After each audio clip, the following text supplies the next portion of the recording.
Vamos lá, então, começando. Agora vamos falar de PPF, né? E vamos ter que conversar um pouquinho a respeito da biomecânica das próteses parciais fixas, né? O que é biomecânica? Nós já falamos, a parte biológica do nosso aparelho parcial fixo são os dentes pilares. Falamos na aula passada a respeito do grau de implantação, né? O suporte dos pilares. E agora tem a parte mecânica, aquilo que o protético faz no laboratório fúndico, o aparelho mesmo que vai sobre a parte biológica, que vai receber carga e ter que transferir para o pilar biológico, né? Então, tem formatos para fazer isso, né? Para que a gente consiga estabilidade no nosso trabalho, né? Quando a gente fala de biomecânica, a gente fala de dois conceitos, tanto lá na prótese total, na removível e agora na fixa de novo. Então, a gente volta a falar de retenção e de estabilidade. São duas coisas distintas. Retenção é a capacidade da prótese manter-se em posição sob forças que atuam no seu longo eixo. Então, quando eu ponho uma removível, né, e quero empurrar a removível para cima, ela tem uma retenção no sentido de sair na trajetória de inserção dela. Então, eu cimento uma prótese parcial fixa, eu quero que ela fique parada no lugar, que ela fique naquele lugar, travadinha naquele lugar. Isso é retenção. Agora, estabilidade é outra coisa. Ela não se mexer, ela não balançar em qualquer outro sentido que não a da trajetória de inserção, ou seja, forças oblíquas atuando sobre o nosso aparelho. Então, retenção na dentadura fica mais fácil. Retenção, você põe a prótese em posição, a dentadura, e você puxa ela, ela não sai. Ela está firme, ela oferece uma. Não é que ela não sai, ela oferece uma resistência para sair. Daí você pede para o paciente, muitas vezes, né? Você faz a dentadura para o cara, você traciona, está tudo jóia, a retenção está jóia. Na primeira mordida que ele dá, a prótese solta na boca. Tá? Por quê? Porque daí não é no sentido de tirar a prótese. Ela não tem estabilidade, ela balança no sentido lateral ou antero-posterior. Nas nossas próteses fixas, esse conceito também é válido. Então, retenção é quando eu cimento a prótese, a capacidade da prótese permanecer no sítio de instalação dela através do cimento. Né? E estabilidade, eu vou ter que... As forças que atuam em cima dessa prótese têm que ser neutralizadas para não levar o conjunto à mobilidade. Né? O dente suporte a um travamento que vai levar à mobilidade daquela prótese. Então, é isso aí.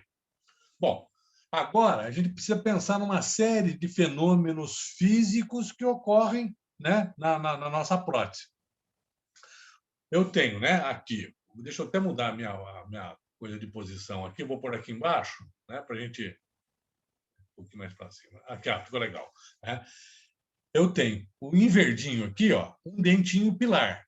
Aqui, esquematicamente, um outro dentinho pilar. E depois eu tenho uma viga da ponte em cima. Né? Agora, toda vez que eu puser carga aqui, né, a tendência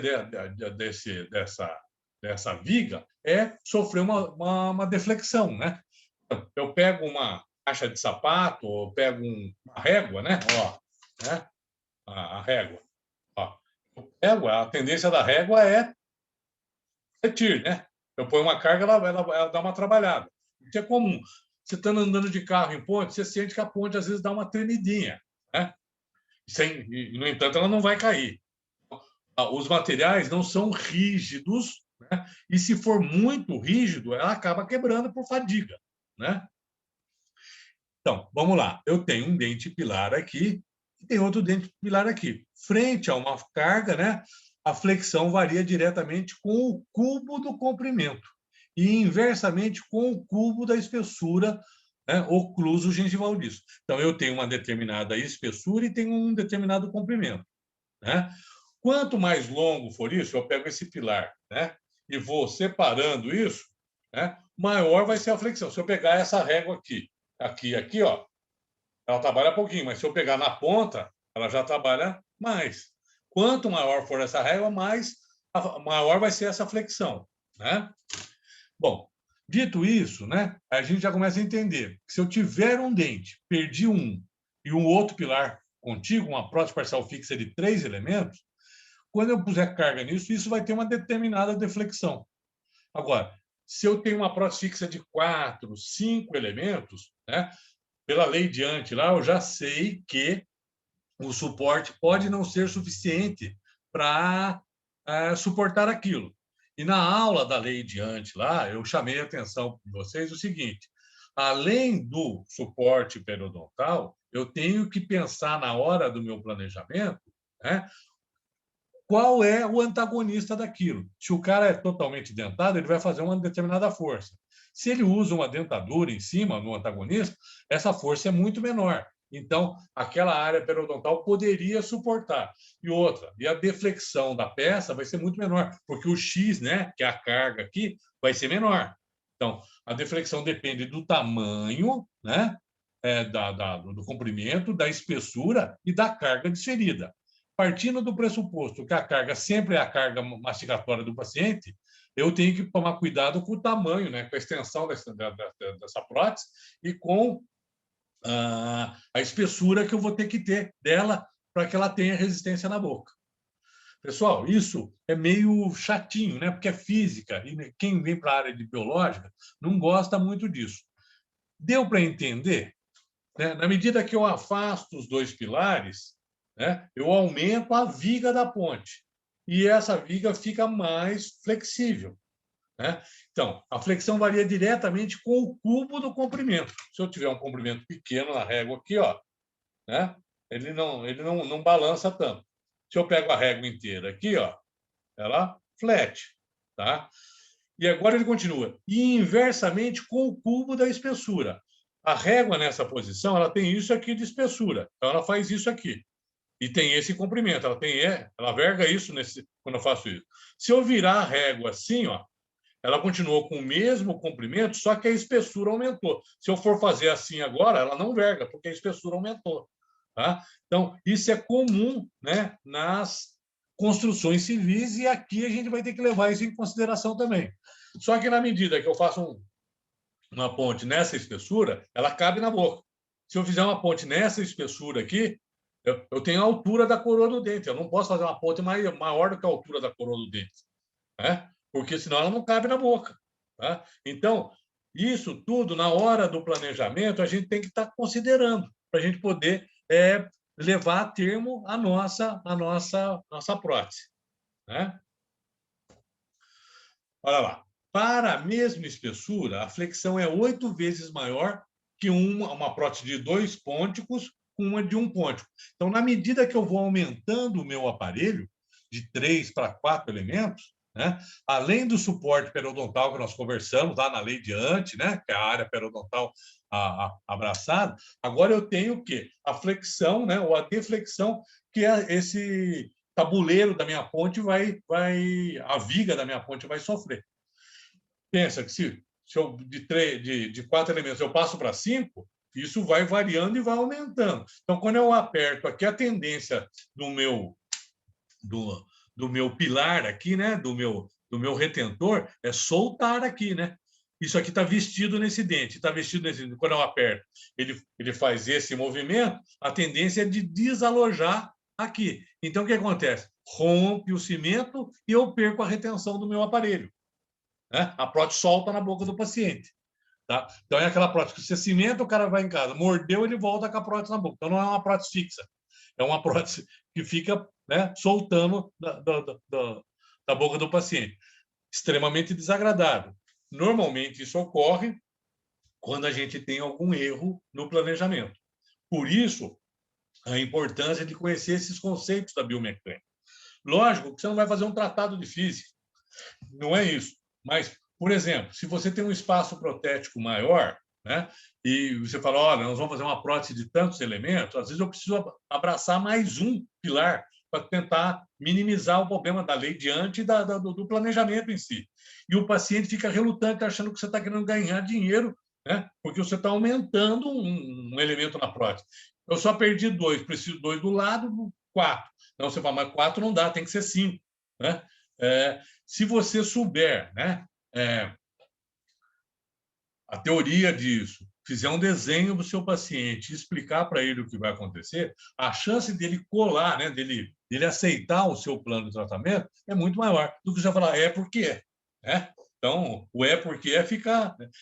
eu chamo isso de argumento de autoridade. Né? É porque é, pronto, acabou. Né? Isso é difícil, poucas pessoas aceitam isso.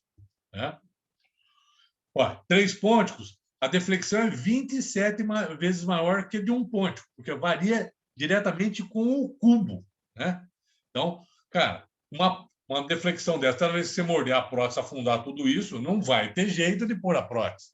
Né? Então, nós temos essas limitações que precisam ser estudadas durante o planejamento. Né? Sabedores desse conceito, né? da espessura e do comprimento da viga da minha ponte, né? Da minha prótese parcial fixa. Para o mesmo espaço, se a espessura for diminuída pela metade, a deflexão será... Agora tem que mudar aqui, né? A deflexão será 8 vezes maior. Né? 8 vezes maior. Tá? Então, tudo isso são dados que o dentista trabalha corriqueiramente, ainda que ele não pense que ele está trabalhando. Né? Ele manda para o protético está fazendo exatamente isso aqui. Né? Então, não adianta o dentista falar para o protético, dá um jeitinho. Não tem jeitinho para dar, né? Frente a isso aqui. Isso é física, né? É matemática, é uma coisa que acontece com todos os materiais de todas as formas. Então, é o inexorável. Então, eu tenho que arrumar uma nova situação em que esse tipo de coisa não aconteça. Né? Eu tenho pontes, né, na construção civil pequenas, e tem a Rio-Niterói. Para fazer uma ponte Rio-Niterói, 16 quilômetros de extensão, precisou-se fazer um monte de pilares intermediários, senão a ponte não para, não cai. Né? E depois disso tudo, tem manutenção desses pilares ao longo da vida inteira. Tá? Então, toda vez que a gente estiver planejando um caso de fixa, tem que levar isso em consideração. Tá? Tem que levar isso em consideração. Deu para entender isso? Passou a ideia da espessura e da largura, o comprimento e a espessura da viga que vai ser colocada? A espessura, eu tenho a limitação do próprio tamanho da coroa. Eu não consigo aumentar. Até aquilo ali eu consigo trabalhar, mais do que aquilo eu não consigo. Então, eu tenho que buscar, né, outro. E levar em consideração também, sempre lembrando, que depende da carga desferida. Se o paciente é dentado, o antagonista dele é dentado, ele vai desferir uma carga. Se ele usa uma removível, essa carga é menor. Se ele usa uma fixa, né? Se usa uma fixa, é menor. Se for uma removível, menor ainda do que a fixa. E se for uma prótese total, menor ainda do que a da removível. Então, eu consigo trabalhar nos espaços de acordo com isso também. Né? Porque a carga desferida vai ser diferente. Né? Então, frente à mesma carga, a variação da deflexão do aparelho é essa. Tá? Vamos lá. Bom, aqui uns exemplos. Né? Quando a ponte se flexiona, o pilar é submetido a um esforço de tração. Né? O que acontece? Quando eu aperto aqui, aquele desenho que eu tinha feito aqui, deixa eu voltar um pouquinho aqui, quer ver? Aqui, ó. Aqui vai dar para fazer, ó. Vou pegar uma canetinha aqui para a gente dar uma desenhadinha. Opa! Vamos pensar que aqui, ó, isso aqui é uma coroinha aqui, ó. Tá vestido nisso aqui, né? Ó. Do outro lado a mesma coisa, tá? Encaixado aqui, preso aqui. Né? Aqui, ó, isso aqui está vestindo até aqui e está vestindo até aqui, está apoiado em cima disso aqui. A minha coroinha vai fazer isso aqui. Tá? Quando eu faço isso, a tendência dessa coroa é fazer isso aqui, ó. De um lado, né? E isso aqui do outro. Na mordida, a prótese faz isso aqui, ó. Vai desalojar, vai soltar. Tá? Ó, a ponte se flexiona, o pilar é submetido a um esforço de tração. Né? Bom, agora, nós temos outras peculiaridades na hora do planejamento. Além do comprimento da minha viga, ó, eu tenho um dente aqui e tenho um dente aqui. Tenho, ó, um retentor aqui, né? É um canino. Eu boto o lateral, o central, o lateral, vou prendendo o outro canino. Então, eu tenho uma prótese fixa de 6 elementos. com 2 caninos segurando. Pela lei diante, isso já ficou uma coisa terrível, né? Está no limite. Eu teria que fazer o quê? Abraçar ainda o pré-molar de um lado e o pré-molar do outro. Então, não seriam 6 elementos, seriam 8 elementos. Né? Minha prótese começa a ficar muito mais cara, muito mais difícil de fazer. É uma construção muito mais elaborada, né? Uma obra civil, né? Não é mais uma pontinha sobre o vidoca, é um arco da inovação todo, né? Então, vai gastar uma fortuna para fazer. Né? Podia muito bem pegar uma coisinha e criar um tabuleirinho de um lado do outro, cruzava o rio do mesmo jeito. Né? Então, é isso que a gente vai fazer. E aqui, a gente tem que levar em consideração, né, uma coisa, ó, quando eu tenho uma prova, eu não tenho, vamos supor aqui, eu não tenho pré-molar aqui. Eu tenho esse dente suporte e tenho o molar suporte. Esses dentes estão alinhados entre si. Estão alinhados entre si. Então, eu tenho aquele comportamento, ó, né? Estão alinhados. Tá? Agora, eu tenho uma prótese fixa anterior, eu tenho mais um problema. Eu vou usar o canino aqui, ó, o retentor. Vou usar outro canino. A distância, né, de um pilar a outro é essa, certo? Só que, na realidade, o meu pilar, a minha prancha, não vai ficar reta. Assim. Eu não vou fazer uma prótese atrás, reta para o meu paciente. Eu tenho que fazer um arco acompanhando tudo aquilo. Tá? Então, aqui ainda, e a carga vai ser desferida aqui na frente, tá? Na incisal do incisivo. Então, eu tenho um braço de alavanca tentando jogar essa prótese para fora. Né? Eu aperto aqui, ela não está apoiada no mesmo eixo. Ela tende a rodar e escapar daquilo. Tá? Então, eu preciso dar uma solução para isso. Qual seria a solução? Essa distância que está aqui, eu rebato. Vou pegar outra corzinha aqui para ficar mais legal ainda. Ó. Eu rebato para o lado de dentro aqui, ó. O mesmo tamanho aqui. Ó. Voltou em vermelho. Amarelo. Ó, eu pego aqui, o mesmo tamanho aqui, ó. Tá? Ó, esse tamanho aqui é o mesmo tamanho que está aqui. Vou buscar a retenção até essa área aqui. Tá? Então, o que acontece? Eu tenho que envolver o primeiro pré de um lado e o primeiro pré do outro. Além de eu estar ganhando um suporte periodontal, eu tenho um braço de oposição a essa alavanca do mesmo tamanho que é o braço de alavanca. Tá? Todo mundo já trocou pneu de carro? Se você pegar um alicate para soltar o parafuso da roda, você fica louco, não vai ter jeito. Então, é a chave de roda, tem aquelas chaves estrela. Quanto maior o braço de alavanca, mais fácil você soltar o parafuso do outro lado. Aqui é a alavanca do mesmo jeito. Alavanca do mesmo jeito. Então, se eu tenho um braço de alavanca, eu tenho que ter um braço de oposição para neutralizar a ação daquela alavanca, segurar. Então, eu preciso biomecanicamente equilibrar a minha prótese. Se eu quiser fazer uma prótese anterior, que é comum, né? Hoje, com o advento dos implantes, você põe um parafuso aqui, um parafuso aqui, um parafuso aqui, acabou o problema. Só que 30 anos atrás a gente não tinha os parafusos. Hoje a gente tem os parafusos, mas nem todo paciente pode usar um parafuso. Ele pode ser diabético, ele pode ser fumante, ele pode ter câncer, ele pode ter uma série de contraindicações daquilo. Então, eu ainda tenho que fazer próteses fixas. Só que hoje eu tenho muito mais recursos do que eu tinha 40 anos atrás. Né?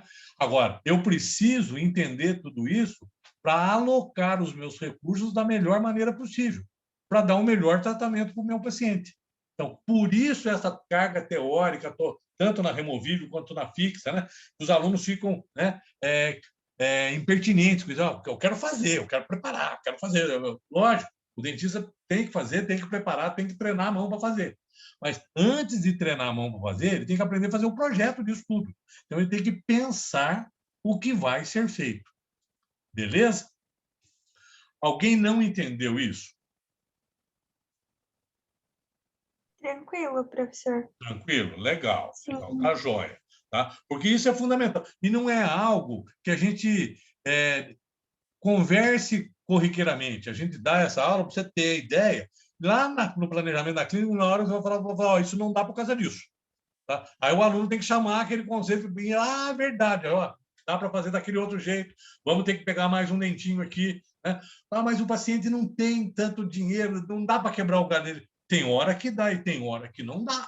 Tá? Se você for fazer o aparelho, você vai se sacrificar. Ele vai gastar um pouquinho menos, mas o aparelho vai soltar daí 6 meses, né? E vai ficar pior a emenda do soneto. Tá? Os pônticos permanecem fora do eixo que une os dois pilares, né? Atuando como uma alavanca, produzindo uma torção dupla.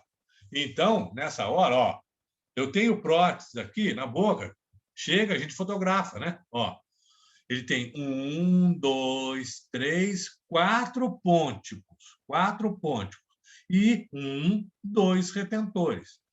Isso, né? A gente já sabe que está no limite do limite pela lei de Hunter, pela parte biológica.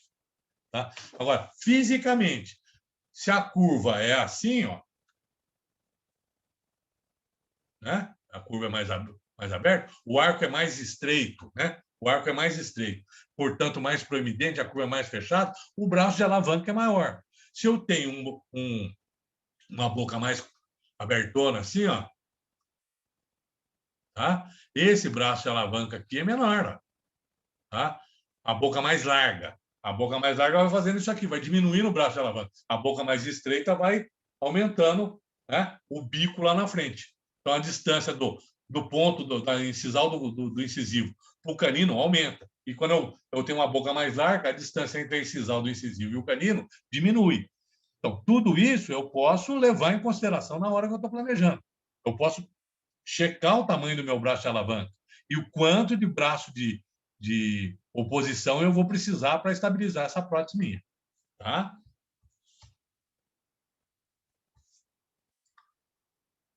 Olha lá. Então, nos modelos, né? Ó, eu tenho um eixo amarelo e tenho um eixo em branco aqui. São 2 eixos que a prótese vai rodar. Quando a carga incidir sobre ela, ora ela gira num eixo, ora ela gira no outro eixo. Né? E isso vai levando sobrecargas sobre o periodonto. Então, nesse caso aqui, ó, já melhorou, né? Eu peguei um canino do lado, 1, 2, 3, 4 pônticos, o canino do outro e um pré. Então, já consegui minimizar isso. Então, estamos tentando trabalhar com o quê? O que é o antagonista desse cara? Como é que é a oclusão dele? Né? Então, toda vez que eu estou falando de planejamento, de biomecânico, eu tenho que levar todas essas variáveis ao extremo. Né? O cara tem pacientes que fecha, que pula 2 masseter aqui, né? Hipertrofia de masseter. Se o cara morder nesse joelho, ele vai estourar aquilo. Então, você tem que avaliar para quem vai receber. De repente, tem uma senhorinha com 70 anos de idade, a boquinha dela vai assim, ó. Ela nem tem força mais para apertar. Fazer uma prótese dessa, suporta, porque ela não tem mais potência muscular para desferir uma carga importante sobre aquilo. Então, todas essas variáveis têm que ser levadas em consideração durante o nosso planejamento. E para levar em consideração, a gente tem que saber o conceito da biomecânica. Tá? Vamos lá.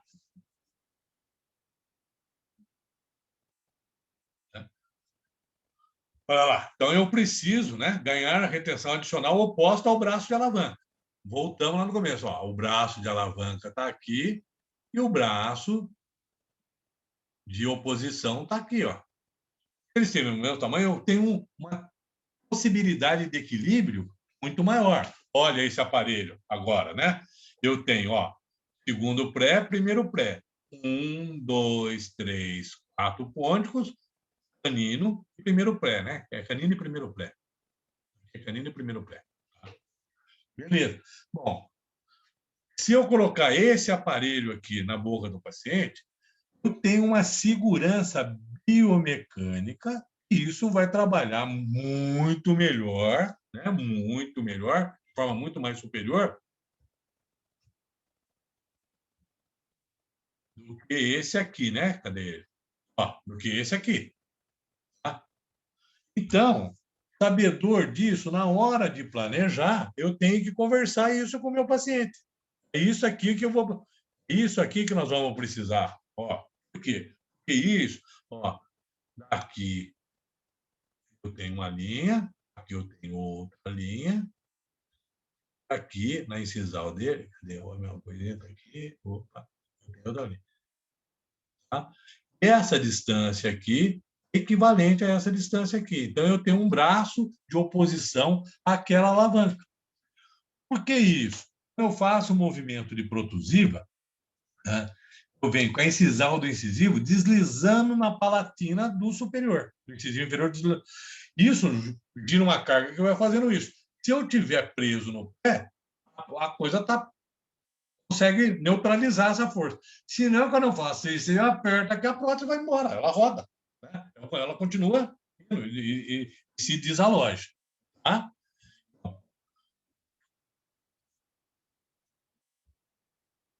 E tem aquela história, né? Que a gente já está repetindo. Quanto mais estreito for o arco, maior a sobrecarga. Quanto mais largo for o arco, menor a sobrecarga. Por quê? Vou desenhar aqui, né? Um arco bem estreito. Tá? O canino está aqui, o canino está aqui. Essa distância da incisal do incisivo até aqui forma um braço grande. O arco é estreito, ele vai crescer. Agora, se eu pego essa perninha aqui, né, e abro,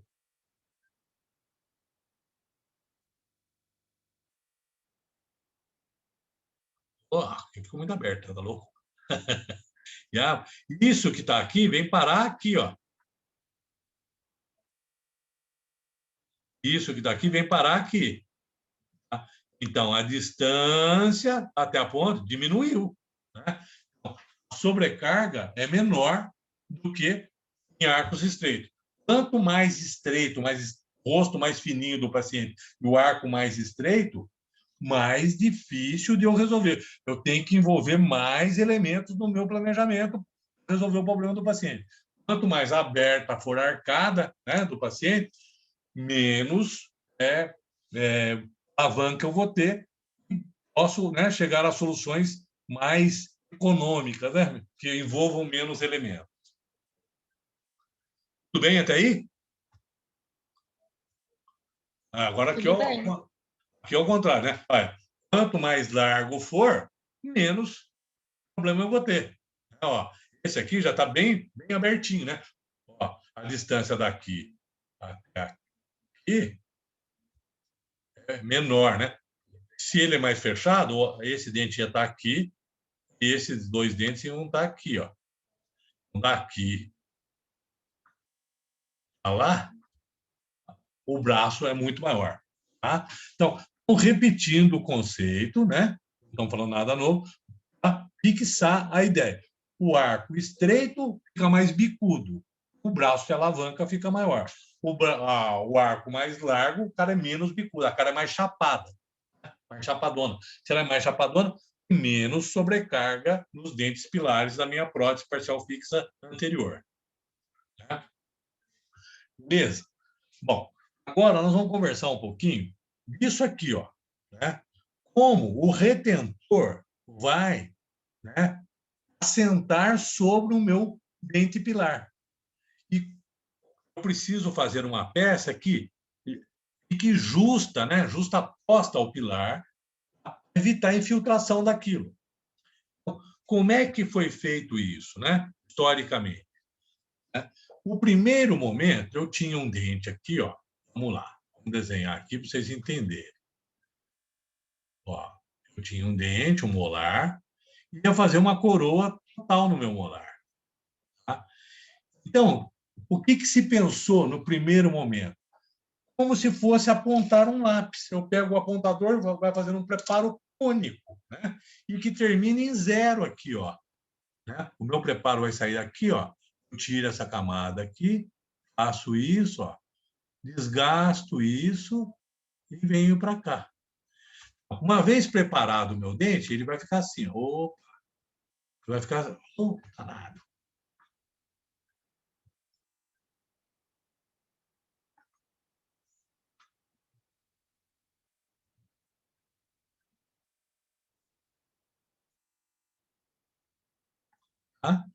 E aqui, ó, o preparinho. Né? Isso é lâmina de faca, fica bem afiadinho. O que o protético fazia? Ele pegava a cera, né? Vou pegar até em vermelho aqui agora, para imitar a cera.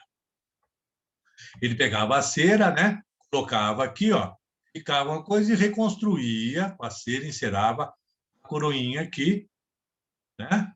Um dia eu cimentava isso sobre o meu preparo. Sobre o meu preparo. Então ficava a borda aqui, eu passo o explorador, fica bem justinho aqui, não tem degrauzinho, né? Fica bem adaptado. Só que quando eu ponho carga aqui em cima, vou mastigar, a borda daquilo é fininha. A tendência dele é abrir. Tão fininho que ele é. Punha, a coisa vai abrindo. A gente chama isso de debordagem da prótese.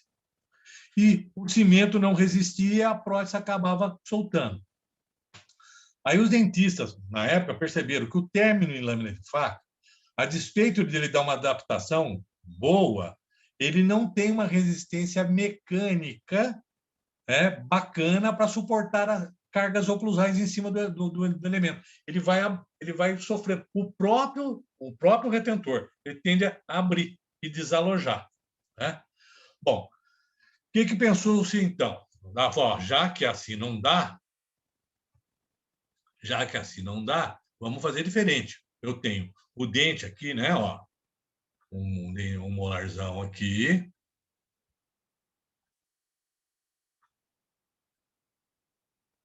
Um molarzão aqui.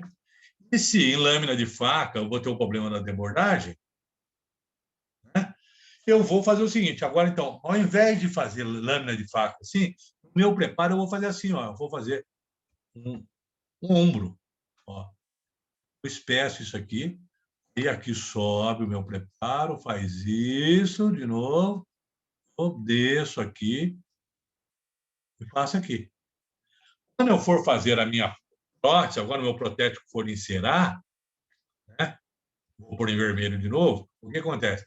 Ele vai tudo isso aqui em vermelho, ó, para fazer a coroinha. Então, ele tem uma borda grandona aqui. Quando eu ponho a carga aqui, ó, ele não abre mais porque ele é duro, ele tem bastante estrutura, ele aguenta. Tá? Só que isso é cimentado sobre o dente. Quando eu tenho isso aqui, ó, um plano inclinado desse lado e um plano inclinado dele terminando em zero. Eu ponho o cimento dentro da prótese e vou apertar. Qual a tendência do cimento? O cimento é escapar por aqui, né? Ó. Então, eu tenho uma película de cimento pequenininha. Né? Eu ponho, o cimento escorrega por ali, vai extravasando e saindo. Então, eu fico com uma película de cimento pequenininha. Isso é bom. Né? Agora, aqui, ó, eu vou fazer isso, eu vou travar cimento aqui, vou travar cimento aqui, ó, e vou travar cimento aqui. Então, eu ajustei a prótese. Na hora da cimentação, dá uma espessura grande do cimento, começa a ter contatos oclusais indesejáveis. A gente sabe que a percepção do paciente, né, a própria percepção dele, 23 micrômetros é o suficiente para ele falar que aquilo está alto, que ele tem uma interferência. Tá? E quanto maior a espessura do cimento, menos efetivo é o cimento. Lembro da aula de prótese total, quando a gente falava de fenômeno da adesão? Né? Se eu tiver duas placas de vidro e uma gotinha de água, a película de água bem fininha, ela gruda uma na outra. Para eu separar, eu boto debaixo da torneira. Aumentou a espessura, aquilo solta. Então, quando eu faço cimentação, não é a quantidade de cimento que faz a prótese ficar fixa. E sim o grau de escoamento desse cimento, dando uma película de cimento adequada. A película tem que ser o mais fina possível. Bom, então tentaram uma solução nova, né? Lâmina de faca não deu, ombro puro não deu. O que eles fizeram? Ó, vamos misturar um com o outro, né? Uma coisa bem típico da gente. Então, ó, se um não dá e o outro também não, e se eu misturar um com o outro, pegar o que é bom de um e bom de outro, né? Então, como é que foi feito esse preparo agora? Eu faço um planinho inclinado aqui, o ombro, sai o preparo, tá? Vai para cá, né? Tem o ombro e o biselzinho aqui. A adaptação aqui fica legal, né? Não forma aquele ombrão. E vou ter estrutura porque vai ter o ombro na volta toda. Só que aqui ainda continua parando um pouquinho de resíduo, né, de cimento, tá? Mas já melhorou, tá? Então, durante muitos anos, a gente usou esse, né, o ombro biselado, como o término do preparo, né, que a gente deve fazer, tá? Hoje, na dentística, a gente sabe que todos os ângulos diédros devem ser arredondados para evitar, né, acúmulo de carga, de força naquele lugar, tá? Bom, de tudo isso que nós conversamos, né, hoje o nosso preparo, o que é aceito, é em chanfro. Em chanfro. O que é o chanfro? O chanfro é curva de fuga leve. Curva de fuga leve. Então, o nosso preparo, vou fazer aqui em cima, ó. É maiorzão aqui, ó. Que nós vamos fazer em qualquer prótese fixa nossa é o seguinte, ó. Isso aqui, ó.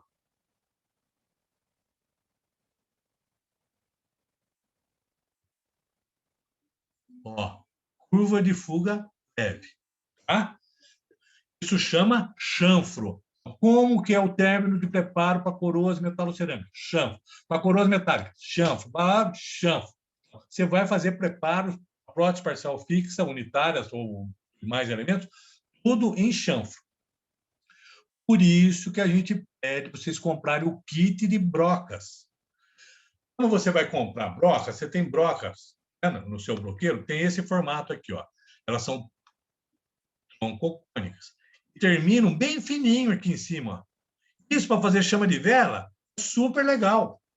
Fazer a chama de vela, ó, a lâmina de faca. Né? A lâmina de faca, ou chama de vela. Tá? Depois você tem outras que são assim, ó.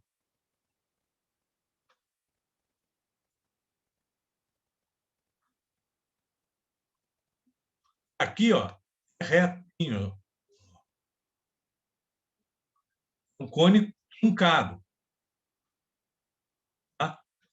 Viram essas brocas? É uma broca chaminha de vela, mas lá em cima ela é cortada. Isso é para fazer o quê? Ombro puro. A gente usava essa aqui depois para fazer o ombro e aquele para fazer o biselzinho. E agora você tem uma broquinha que é assim, ó. Aparece, ó. O topo dela é arredondado, ó. Tá vendo o fabricante? Tá vendo o fabricante? Em chanfro. Por isso que a gente pede para vocês comprarem diversos tipos de broca. Tem lugar que você precisa usar essa broca? Tem. Tem lugar que você precisa de acabamento para arredondar isso? Tem. Agora, para dar um chanfro, a broca tem que ser a broca, né, com o término dela arredondado. Arredondadinho assim, né? Tá? Broca em chanfro. Bom? Pessoal, hoje era isso que a gente tinha para conversar com vocês a fixa.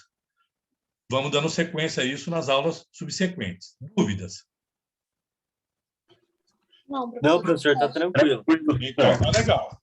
Tá? Ó, sempre chanfro nos nossos preparos.